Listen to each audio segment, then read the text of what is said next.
Ladies and gentlemen, welcome back to the channel. Now we're back today with some more Throne and Liberty news. Now this is an interesting one. So we've had a developer's note about 5 hours ago. So while I was still asleep, they did this interesting news update. So before we jump into that though, let me just say subscribe to the channel if you're interested in Throne and Liberty. We are of course waiting for Throne and Liberty, the global version. I've been playing Throne and Liberty on the Korean servers since the day of launch.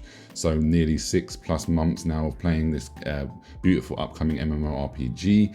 And yeah, I cover all other MMOs as well as some action RPG games and just open world games in general. So if you're new, like I said, subscribe. If you aren't new and you already are subscribed, don't forget to smash the thumbs up. I want to try and see if we can get 50 likes on this video. That would be amazing. But yeah, so basically what they're saying is they're going to be having a meetup, a Throne and Liberty meetup.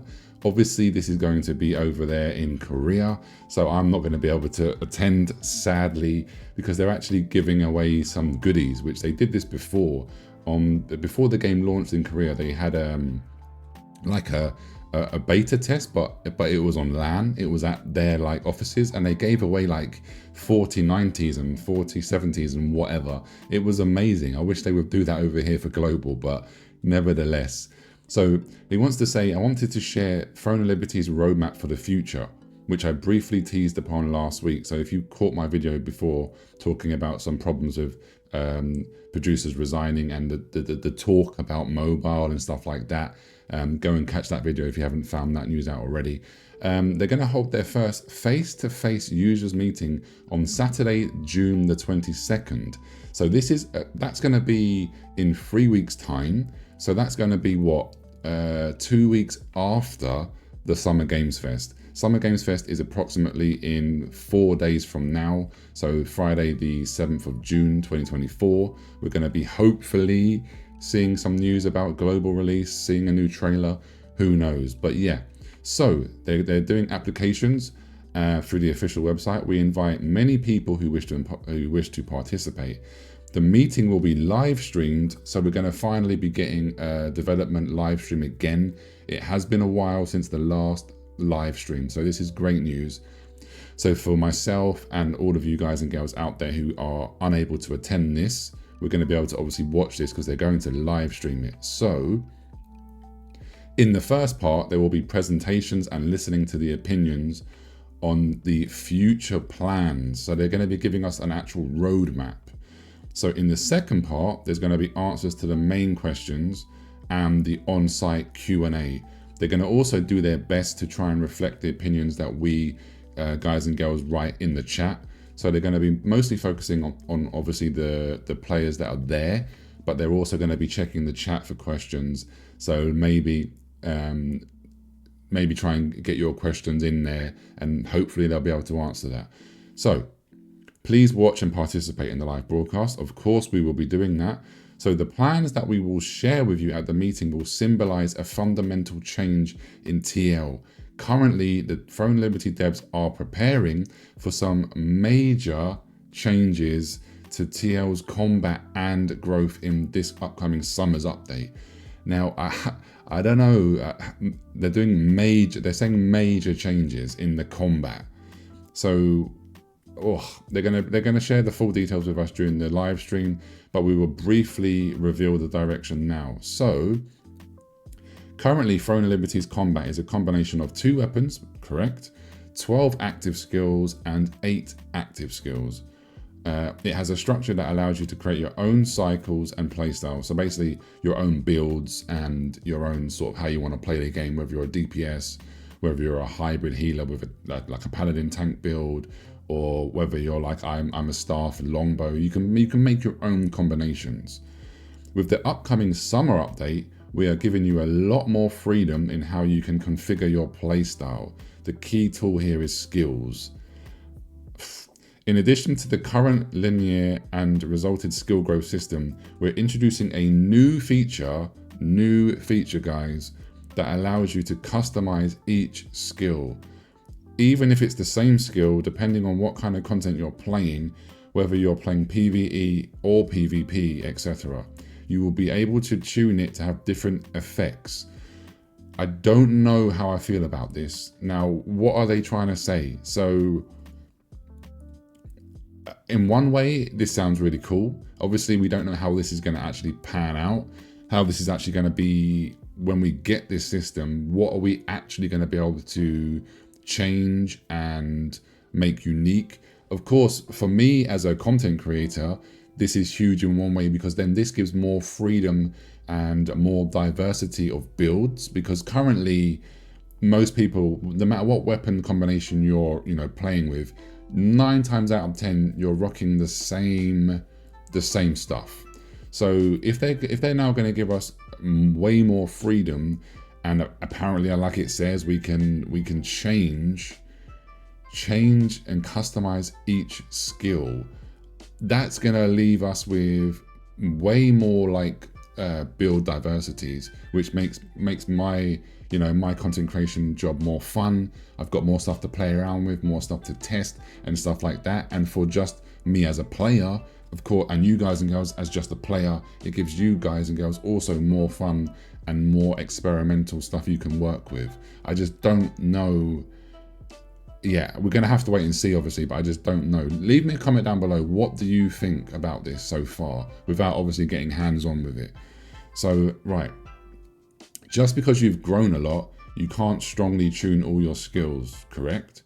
Depending on how you choose and focus, you'll get a completely different sense of play. Through the combination of customized skills, a special fighting style is created that has never existed before. I look forward to the live stream discussion about it. Then it says, following the battle, I would like to talk about the following 4 main directions for the growth reorganization. First of all, alleviate growth hurdles due to differences in taste and skills. Second, scaling the highs of our top users. Third, easing the hurdle to grow equipment's characteristics. So basically, I assume they're meaning like the tier 2, trying to get tier 2 gear and stuff like that. Number 4, adding new growth factors. Okay. In addition to the equipment of the top players, such as Arc Boss equipment, this is happening as most of the effective equipment is supplied through the co-op dungeons, basically. Solve the problem of preference for party play expenses. Users who cannot clear high-level dungeons cannot farm. Understandable. We are preparing farming content that allows you to challenge even the highest level of dungeons through step-by-step learning. I wonder what they mean by that. Obviously, the translation can be off a little bit, but so they want to prepare farming content that allows you to challenge even the highest level dungeons through step-by-step learning. Okay. For those who are familiar with existing co-op dungeons and want more challenging play and rewards accordingly, challenging content is also being planned. Okay, so they're going to do a step up from tier 2. Are they trying to say that they're going to be doing even more harder dungeons, harder raids, for example? Transforming farming and growth is not just about lowering the barrier to entry. I agree. It's easy to enter, it's easy to learn, and the goal is to create a challenging structure. Everyone wants to change into a TL where they can feel a sense of continuous growth and aim for the next growth. Yeah, of course. I mean, you're playing an mmorpg. You want to continuously progress with your character and your gear. You don't want to max out all your stuff and then just feel stale and there's nothing to do, right? Interesting. These are still in the middle of development, and there are many things that need to be confirmed through user meetings with you guys. Details of the changes to the system will be discussed at a user meeting. Please look forward to the changes in TL and support us. Now, I'm all for changes as long as they're going in the right direction. Like I said, so far from what I can read, they're going to make it sounds like they're going to make tier 2 a little bit easier for players to get into. I don't know how they're going to do that. And I'm not too sure about this whole farming stuff. What they mean by that. Are they going to drop better gear out in the open world? Which could obviously, if they are, I thought the whole point was they didn't want to do that originally because of bot problems. I know they have found a way to, deal with bots as much as they can. but even still, it's not 100%, right? They're not going to be able to get rid of bots 100%. But I don't know. It sounds interesting. It sounds very, very interesting. We have, like I said, Summer Games Fest this week, and then we have this live development stream on June the 22nd. So there is a lot of stuff coming at us for the Korean. There's a lot of news, a lot of stuff. This summer update for the Korean version is sounding huge. So yeah, I don't know what else to say, ladies and gentlemen. Just leave me a comment down below. Let's discuss this in the comments. What do you think about this? Are you happy from what you can see, or are you just going to wait until it's actually, you know, playable and hands-on?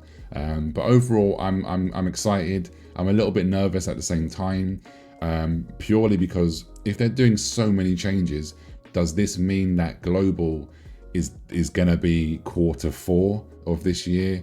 But who knows? We just have to be patient, try and stay as hyped as we can, and just wait and see. But anyway, hope you've enjoyed this one. Like, share, and subscribe, and I'll catch you soon. Take care. Peace.